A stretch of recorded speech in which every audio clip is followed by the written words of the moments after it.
고기가 물속에 살 때 그 물속에 있는 불순물을 잘 보지 못합니다. 그 물을 먹고 살기 때문에. 우리가 이 사회 속에 살 때 이 사회 속에 있는 우상들을 잘 보지 못합니다. 그러니까 보지 못하니까 우리는 그 우상들을 섬기고 살면서도 우리가 그 우상을 섬기고 산다는 사실을 인식하지 못하고 우상을 섬기는 삶의 결과는 심각합니다. 개인이건 사회건 국가건. 그래서 오늘 살펴보려고 하는 것은 바로 그 집합적이고 문화적인 우상입니다. 그런데 제가 설교를 준비하면서도 이렇게 보니까 이게 설교하기 쉽지 않습니다. 왜냐하면 제 자신이 이런 부분에 전문적인 지식이 풍부한 것도 아니고요. 특별히 이 시대를 이해하려면 사실 어느 한 사람도 이 시대를 충분하게 이해했다고 말할 수 있을 만큼 이 시대가 복잡합니다. 또 이 부분을 설교하려고 하는데 듣는 여러분의 입장에서도 쉽지 않을 수 있습니다. 최대한 간략하게 하려고 합니다. 근데 이 부분을 보기 원하는 가장 주된 이유가 우리가 살고 있는 이 시대를 보기 위해서 그렇습니다. 우리가 하나님의 말씀을 전하고 복음을 전하려면 하나님을 누구보다 먼저 잘 알아야 되고 하나님에서 우리 자신을 알아야 되는데 동시에 대상을 알아야 되지요. 그리고 우리가 일터 사역만 하더라도 우리의 삶의 현장에서 하나님과 동행하면서 하나님께 영광 돌리는 삶을 살려면 이 시대를 알아야죠. 이제 그런 차원에서 살펴보려고 하는데 하나님께서 은혜를 주셔서 잘 깨닫게 해주시면 좋겠습니다. 오늘은 그래서 집합적이고 문화적인 우상을 살펴보는데 첫째, 문화란 무엇인가? 그러니까 문화란 무엇인가부터 이해해야겠죠. 제가 문화란 무엇인가를 쉽게 이해할 수 있도록 한번 찾기 위해서요. 지식백과에 나오는 어린아이들을 위해서 써놓은 언어와 문화라는 걸 찾으니까 쉽게 설명이 되어 있더라고요. 애들에 대해서 말하는 내용입니다. 그러니까 우리가 초등학교로 돌아가서 한번 보겠습니다. 여러분은 뛰어난 분들이 많기 때문에 그럴지 몰라도 저는 초등학교 학생들이 이해하는 정도로 말해야 알아들을 수 있는 그런 수준이라서 그 초등 영어 개념 사전에 이렇게 돼 있더만요. 문화, 영어로 culture죠. 한 사회 구성원으로서 인간이 습득하는 모든 능력과 습관을 포함하는 복합적인 총체를 말한다. 초등학교보다 나으신 분들 잘 이해하셨습니까? 한 사회 구성원으로서 인간이 습득하는 모든 능력과 습관을 포함하는 복합적인 총체를 말한다. 그러면서 아까 지식백과 초등학생들 위해 쓰여졌어요. 언어 자체가. 잘 설명했는데 읽어보겠습니다.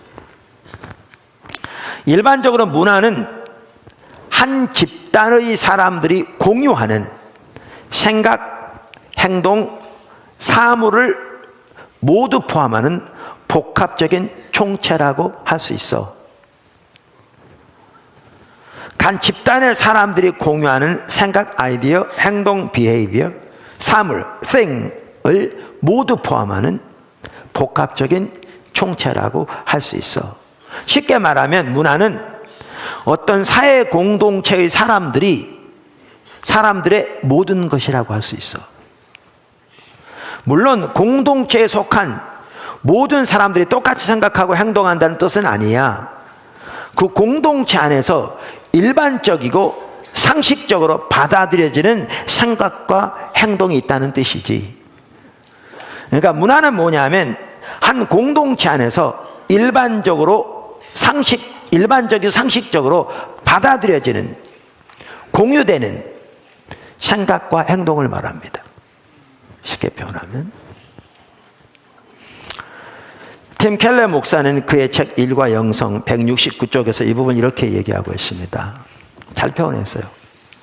어떤 문화든 살면서 무엇을 이루고자 하는가, 인생에서 뭘 얻고 또 소모하며 또 어디를 바라보고 가는가와 같은 전도서의 질문들에 대한 답변들이 한 묶음씩 내포되어 있다. 그러니까 전도서에 나오는 인생에서 가장 중요한 이러한 기본적인 이 질문들, 뭐 먹고 살 것인가, 어디를 위해서 가고 있는가, 무엇을 위해 사는가 등 기본적인 질문들에 대한 답변들이 문화에는 들어있다는 겁니다. 모든 문화에는. 이처럼 거대한 질문에 답하지 않고는 세상을 살며 이런저런 결정을 내리는 것이 불가능하다. 왜? 이러한 답변이 있어야 그걸 토대로 결정을 내리니까요. 그래서 모든 문화의 밑바탕에는 이런 질문들에 어떻게 대답하느냐를 두고 구성원들끼리 함의한 정신이 깔려 있다.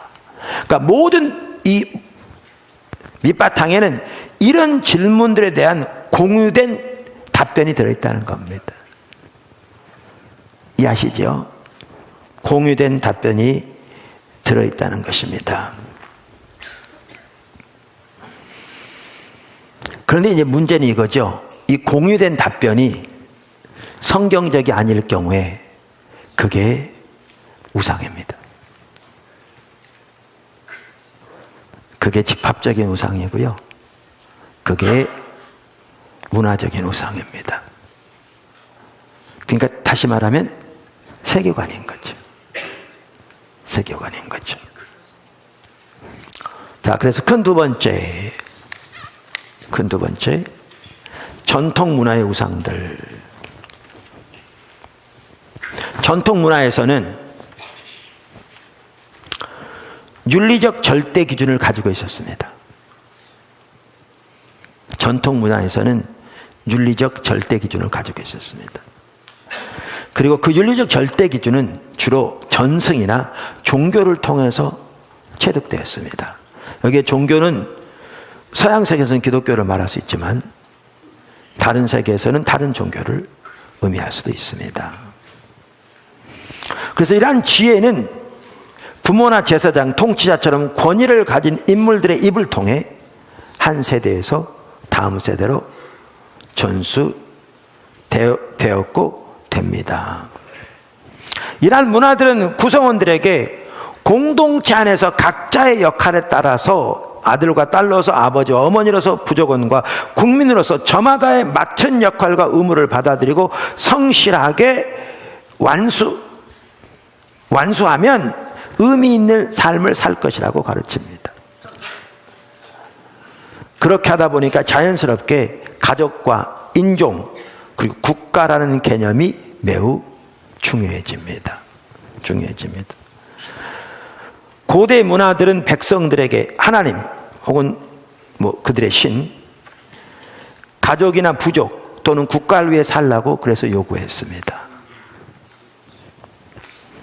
그래서 이러한 문화를 가지고 있는 데서는 명예살인이 합법적으로 인정이 됩니다. 무슨 말이냐면 말씀드린 대로 가족이나 부족이 중요하기 때문에 가문의 이름을 더럽혔다는 이유로 가족의 다른 사람이 그 구성원의 다른 사람을 살해하는 이른바 명예살인이 사상적으로 받아들여지는 것입니다.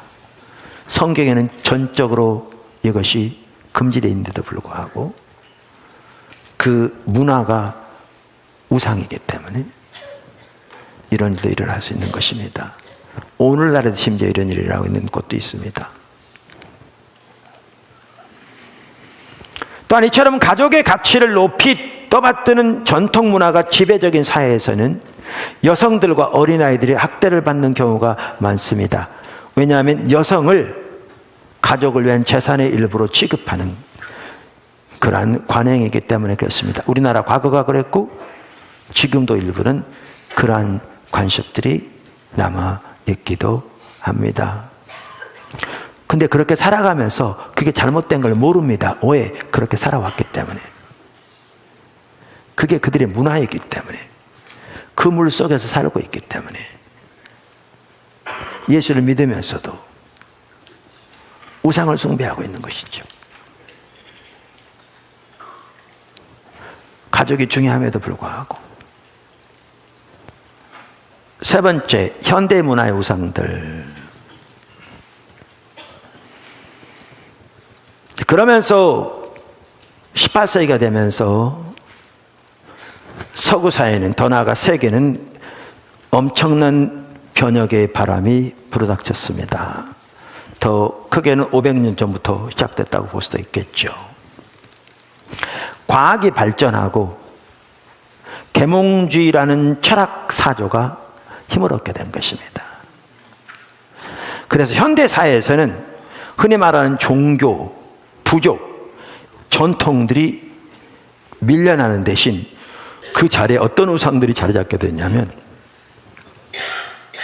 이성과 체험, 경험, 개인의 자유가 차지하게 되었습니다. 이성과 경험, 개인의 자유가 세계관 전반을 지배할 궁극적인 가치로 떠받들어지기 시작한 거죠. 다시 말하면 그것들이 하나님의 자리를 대신하게 된 것입니다. 그것들이 우상이 된 것입니다. 우상이 된 것입니다. 이 이성이 우상이 되었는데 그 배후에는 어떠한 가치관이 있었느냐 하면 과학과 중단 없는 전진을 통해 구현되는 진보라는 이상이 자리 잡고 있었습니다. 다시 말하면 현대인들은 과학과 기술이 발달할수록 행복한 시대가 가까워지며 역사와 정치가 올바른 궤도를 찾게 될 것이라는 신념을 갖게 된 것입니다. 흔히 과학만이 단순한 추측이나 감정이 아니라 증거를 바탕으로 결과를 끌어내는 철저하고도 실증적인 방법이라고 생각하게 되었고요. 그래서 현대적 세계관에는 모든 현상은 자연적이므로 반드시 물리적인 원인이 있기 마련이라고 생각하게 된 겁니다. 그래서 이 계몽주의 세계관에서는 하나님의 직접적인 개입인 기적이 완전히 부인되게 되었습니다. 여러분, 기독교가 언제부터 자유주의가 판을 치기 시작한 건 줄 아십니까? 우리 신학대학원의 조지신학 교수님이 그랬었거든요. 신학이 일반 대학에서 하나의 학문으로 가르쳐지면서 기독교는 급속도로 자유주의가 더 확산되게 되었다. 무슨 말이냐? 일반 대학의 학문적인 모든 기초는 이성입니다. 합리주의. 현대문화의 핵심. 이게 모든 것의 기준입니다. 이게 신입니다. 이게 법입니다. 이게 절대 기준입니다. 근데 이 기준을 가지고 성경을 대니까 안 맞는 게 많은 겁니다. 어떻게 홍해가 갈라지는 거냐는 겁니다. 그러니까 홍해는 갈라진 게 아니고 얕은 각대숲을 건너간 걸 가지고 이렇게 표현했다고 말하기도 하고. 그러니까 예수님의 부활도 동정녀 탕성도 다 부인된 겁니다. 그 모든 것들은 신화로 치부되기 시작했고 사람들의 어떤 그 종교적인 것을 우상화하는 그러한 작업에 불과하다고. 그래서 비신화화해야 된다고 그래서 모든 그러한 것들을 다 빼고 나니까 남는 것은 예수님의 가르침 몇 개만 남았습니다. 이게 자유주의 신학입니다. 우상입니다. 뭐에 기초한? 이성이 신이 되어버린 현대주의 문화의 우상에 기초한 것이죠. 우상은 생명이 없습니다. 그래서 자유주의 신학이 판을 치는 나라마다 그 교회는 죽었습니다. 항상. 자, 네 번째, 포스트 모던 문화의 우상들. 이 부분이 사실 가장 어려운 부분이기도 합니다. 포스트 모더니즘은 1960년대부터 시작된 문화운동으로 시작한 겁니다. 여기에 여러 철학자들의 영향력이 컸는데 그 중에 가장 영향력이 컸던 몇 사람을 언급하면 바로 니체와 하이데거입니다. 그래서 19세기 후반 철학자 프리드리히 니체의 작품이 나오면서 서구 사회 전반에 문화적 변환의 움직임이 시작된 것이죠. 니체는 세계대전의 공포가 세계를 휩쓸기 훨씬 전부터 아까 현대 문화의 특징이 뭐라고 그랬어요? 우상이 이성과 과학이 신이 된, 그리고 뭐와 같이 결탁되어 있다고요? 개인의 절대 자유가 신이 된. 근데 이 현대 문화의 이 핵심적인 특징들을 집중적으로 공격하기 시작했습니다. 이게 잘못된 거다, 이 가정이. 가정이 잘못된 거다. 예를 들면 아까도 말씀드린 대로 이성과 과학이 신이 되면서 그 배후에 어떤 가치관이 있었느냐 하면, 과학이 발달할수록 인류의 문제가 해결되어지고 더 행복한 좋은 미래가 도래할 것이며, 정치적인 사회적인 문제들의 해답을 과학이 제시해 줄 것이라고 했는데, 니체는 그것이 사이비 종교에 불과하다, 그 믿음이. 그렇게 되지 않는다 라고 말한 거죠.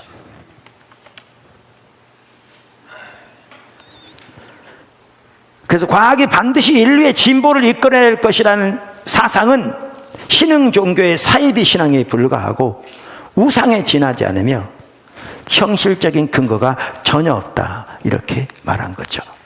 그러면 특별히 과학은 수단일 뿐이다. 수단일 뿐이다. 그래서 니체의 이론에 따르면 과학이 어느 정도 더 나은 세계로 안내하리라는 생각은 턱없는 확신에 불과하고, 오히려 무력 충돌이나 환경 파괴, 과학 기술을 강력한 사회 통제 수단으로 이용하는 독재자의 출현으로 암울한 미래가 펼쳐질 공산이 크다, 이렇게 말한 거죠. 어떻게 보면 정확하게 본 거죠. 세계 1차 대전, 2차 대전이 그가 옳은 것을 증명한 거죠. 뿐만 아니라 지금 예를 들면 가까운 어느 나라만 하더라도 이 과학기술을 동원해서 그 국민 전체를 통제하는 독재의 길을 가고 있잖아요.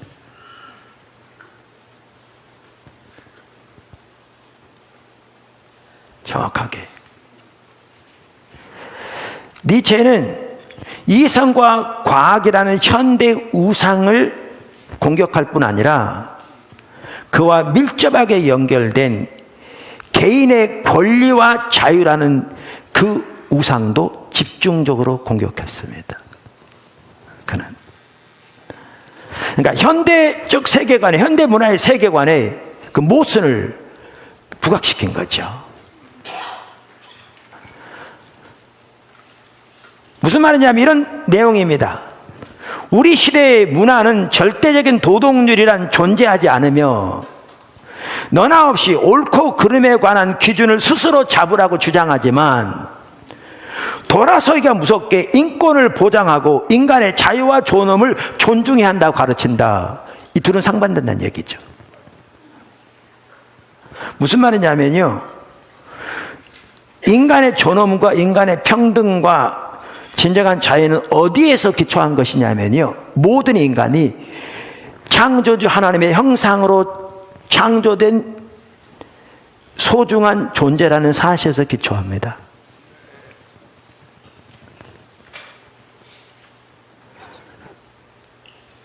그래서 진정한 기독교 신앙이 없이는 민주주의가 가능하지 않습니다.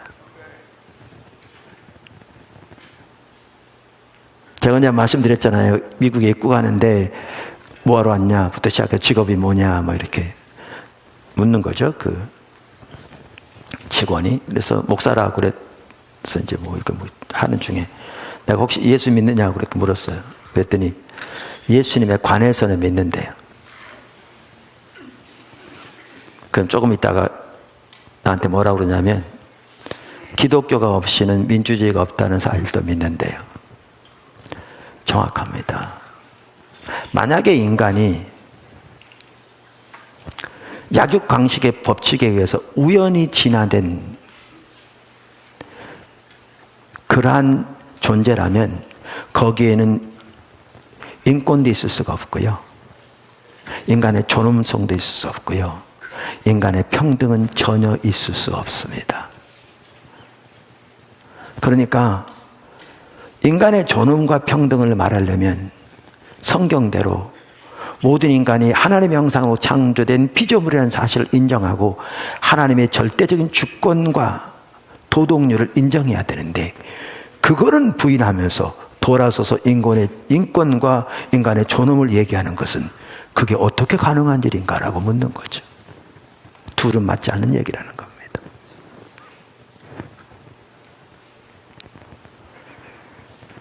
그러면서 이렇게 묻는 거죠. 어디에 기초를 두어야 하는가? 절대적인 윤리 기준이 없다면 어떻게 개인은 독단적으로 그런 표준을 세우고 주장할 수 있는가? 인간도 곰팡이나 자갈과 마찬가지로 자연적인 공정의 산물이라면 모두 평등하고 존엄하게 대접받아야 마땅할 이유가 무엇이란 말인가? 이 둘은 안 맞지 않는가? 그 얘기죠.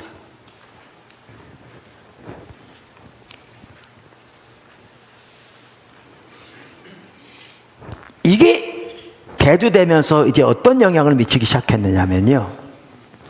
기존에 가지고 있던 모든 가치관에 대한 회의적인 반응이 확대되기 시작했습니다.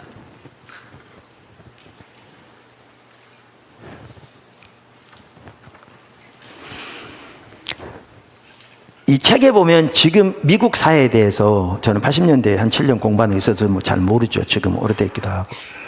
미국 사회에 대해서 이렇게 얘기합니다. 지금 현재 미국 사회 혹은 서구 사회에 대해서. 서구 사회에는 과학, 진보, 인간의 자유와 같은 요소들에 대한 현대적, 그러니까 현대의 문화인 거죠. 현대적 낙관주의의 잔재가 있다는 거죠, 일부. 동시에 기독교를 비롯한 전통적인 세계관의 잠재적인 영향력도 선명하게 남아있다는 거죠. 그러니까 이러한 문화의 유산들이 남아있다는 거죠. 가치관들이 혼재되어서. 그런데 동시에 어떤 일이 지금 급속도로 일어나고 있느냐 하면 소위 탈근대적 선회인 거죠. 이게 이제 포스트 모더니즘입니다. 탈근대적 선회라고 일반적으로 표현한. 그러면서 포스트 모더니즘은 지금도 계속 진행되고 있는 겁니다. 마무리된 게 아닙니다. 그래서 일련의 사상 체계라기보다는 일종의 분위기다 이렇게 얘기합니다. 발전하고 있는 겁니다. 아직 그것의 가치나 철학이 완전히 정리된 게 아닙니다. 근데 한 가지 분명한 게 있습니다. 그게 뭐냐 하면 사회에 관한 일체의 가설과 계획을 냉소적인 시각으로 보는 것입니다.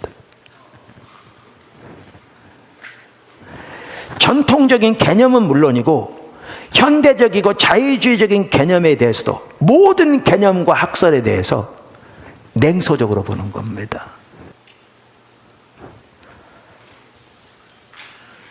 이렇게 포스트 모더니즘이란 가치관에서 이 소위 아까 말한 대로 탈근대적 전환이 일어나면서 사회가 급속도로 분열하고 있습니다. 공통적으로 묶어질 게 없는 거죠. 각기 자기 소견대로 행하게 되면서 이렇게 되면서 많은 학자들이 응집력 있는 사회가 되려면 자신보다 더 크고 위대한 삶의 목표를 제공해야 한다고 입을 모읍니다. 그런데 그만큼 현실이 이렇게 되고 있습니다. 그럼 이 포스트 모더니즘 시대에서는 핵심적인 우상이 뭐냐? 아까도 말한 대로 전체를 다 담을 수 없습니다. 그 중에 일부를 지금 말하고 있습니다. 수많은 학자들은 포스트 모더니즘 시대의 그 특징을 과학기술과 불확실성 그리고 시장이라고 말합니다. 과학기술과 불확실성, 시장, 이게 포스트 모더니즘 시대의 우상입니다. 여러분 기억하십시오. 포스트 모던 시대에서는, 사회에서는 인류의 보편적인 목적이나 목표는 더 이상 존재하지 않습니다. 그러다 보니까 이게 어떻게 되느냐면 과학기술만 하더라도 자기의 목적을 위한 수단에 불과합니다. 그래서 포스트 모더니즘 시대를 표현하는 한 가지 표현이 목적이 없는 수단이라는 말입니다. 그 책에 보면 그 광고 회사에 다녔던 남자 여자 이 중역의 얘기가 나와요. 둘 다 회사를 그만두려고 고민하는.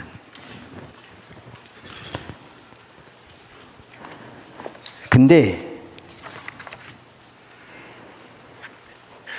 여기 보면 여자 그 두 사람 중에 여자 같은 경우에는 자기가 회사가 일하는 거래처가 딱 두 군데인데 화장품 회사예요. 근데 이 거래 회사에서 화장품을 이 회사에게 선전을 의뢰하는데 이들은 이 광고에 거짓 메시지를 넣어주기 원하는 거죠. 목적이 없는 수단, 진실성이 중요한 게 아니고 많이 팔면 되는 거예요. 그래서 광고에다 어떻게 실어주기를 원하냐면 한마디로 이걸 쓰면 짝을 잘 찾을 수 있다. 상대방으로는 자기를 사랑하게 만들 수 있다는 거죠. 화장품과 전혀 관계없는 내용인 거죠. 다른 남성의 경우에는 자동차 회사의 홍보를 담당하는 스포츠카 회사의 홍보를 담당하는 회사에 다니는데 그 자동차 회사는 이 스포츠카를 선전할 때 항상 뭘 해주기 원하냐면 그것을 섹스 어필의 도구로 삼는 거죠.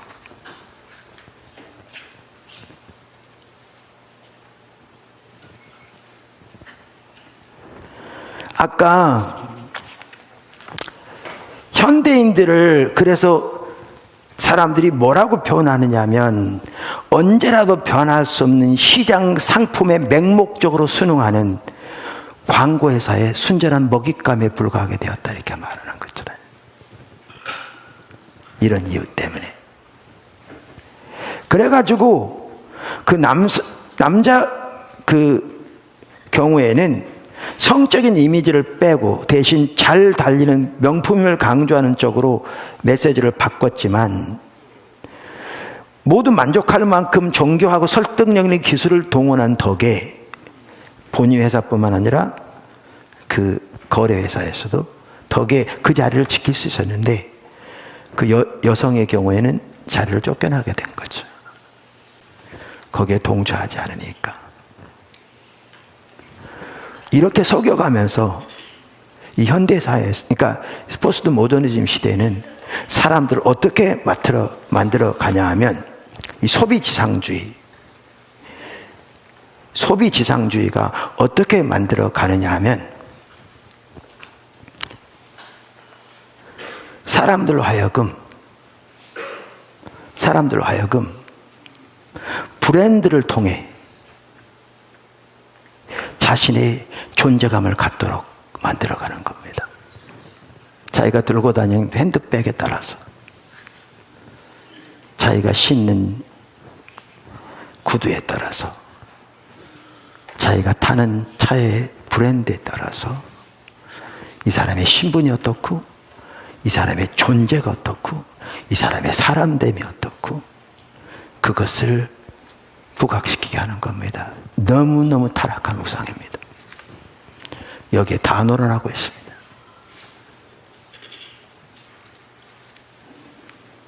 그게 이 시대입니다.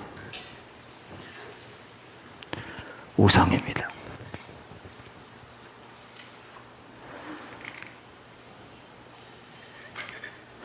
그래서 마케팅만 하도 이런 현상이 미디어, 연예, 마케팅 다양한 분야에 다 퍼져. 사실 포스트 모더니즘은요, 우리나라 지금 사회 전 영역에 퍼져 있습니다.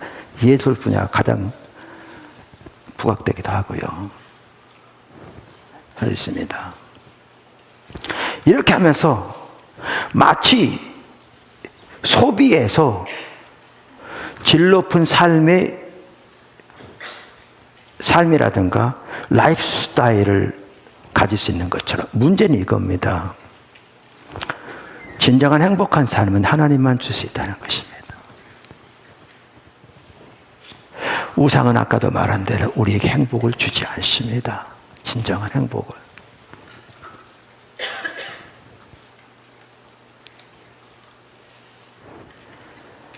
예일대학의 철학과 교수인 니콜라스 월터스토프 교수는 이렇게 얘기했대잖아요. 행복한 삶의 기준에 대해서.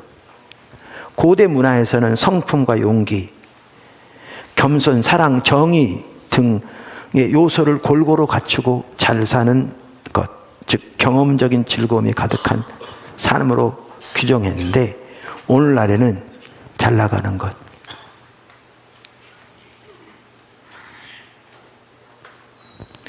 그러니까 오늘날의 세계를 어떤 사람은 허황심의 박람회라고, 박람회가 열리면 자기 물품 좋다고 전시하는 것인데, 자기 허황심이 더 크다고 개구리가 자기 배를 내민 것처럼 그것을 자랑하는 게 이 시대인 거죠. 왜? 소비주상주의에서 자신의 인격을 찾으니까. 껍데기는 속은 비어 있는데.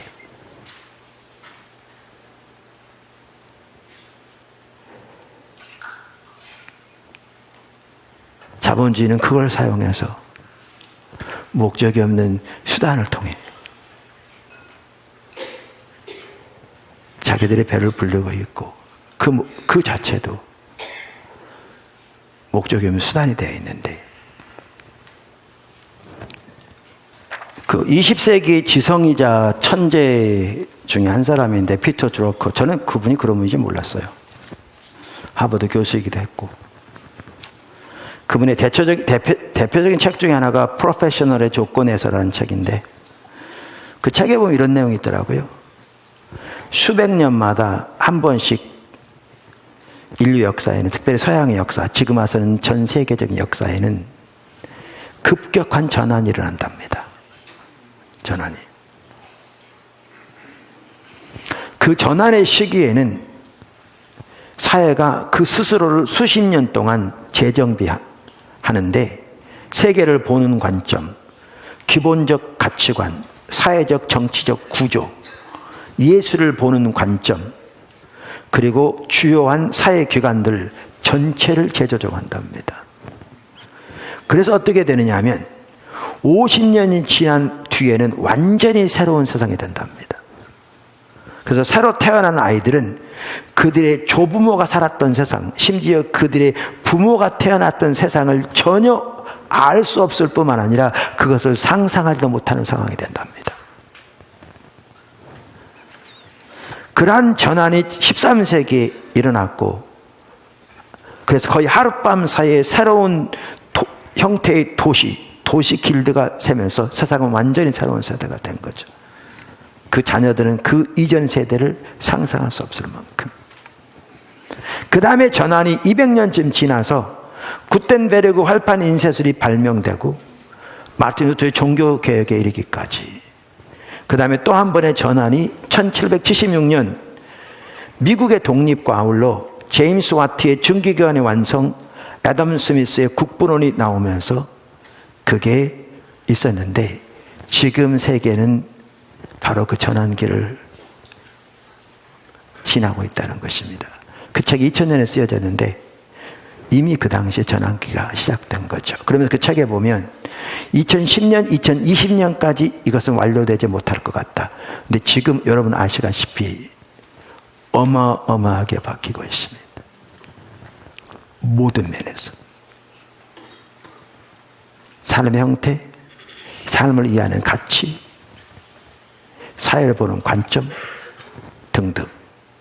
여기 포스트 모더니즘까지 같이 가면서. 그래서 지금 이미 우리 아이들을 그렇지만 지금 보시면요, 20대, 30대 아이들이 지금 10대 아이들하고 대화가 안 될 정도입니다. 휴대폰이 나오기 전과 후의 아이들은 변화가 있어요. 또 다릅니다. 그런데 앞으로 말할 것도 없이 그들은 우리들이 태어났던 시대에 자라났던 시대는 전혀 이해하지 못할 뿐만 아니라 상상 자체를 못할 만큼 지금까지 3번의 변환기가 있었다면 지금은 어느 때보다 전 세계적으로 광범위하고 어느 때보다 그 영향력이 큰 그 시대를 살아가고 있습니다.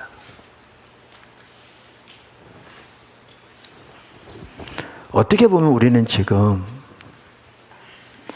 하나님께서 모세에게 정탐꾼 12명을 보내라고 그랬는데 그 정탐꾼 12명이 다녀와서 그 원수들의 상황을 보면서 보고했던,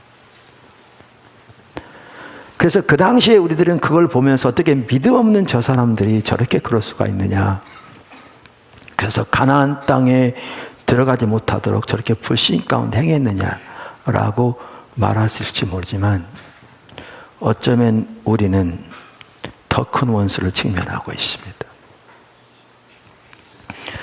오늘날 예수를 믿으면서도 정말 적지 않은 사람들은 이 세상 풍조 그대로 그 문화의 우상들을 섬기면서 그 가치관과 사고 가운데 안 믿는 사람과 동일한 삶의 방식을 따라 살아감으로써 종교적인 모양과 의식은 있을지 모르지만 실제로는 심각한 우상 숭배의 삶을 살고 있는, 그래서 하나님의 은혜와 생명이 전혀 함께하지 않는 그러한 삶을 살고 있는 사람들이 어떻게 보면 너무나 많다고 볼 수 있습니다. 이게 우리가 처한 시대입니다.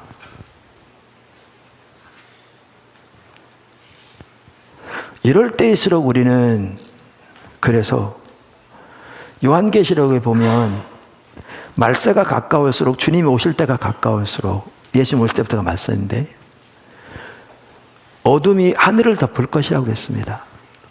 이 말은 해가 보이지 않을 정도로 어둠이 온 땅에 덮이는 지금 이 시대가 그런 것 같습니다. 그런데 동시에 하나님의 영광이 하나님의 백성들이 비칠 것이라고, 임할 것이라고 말합니다.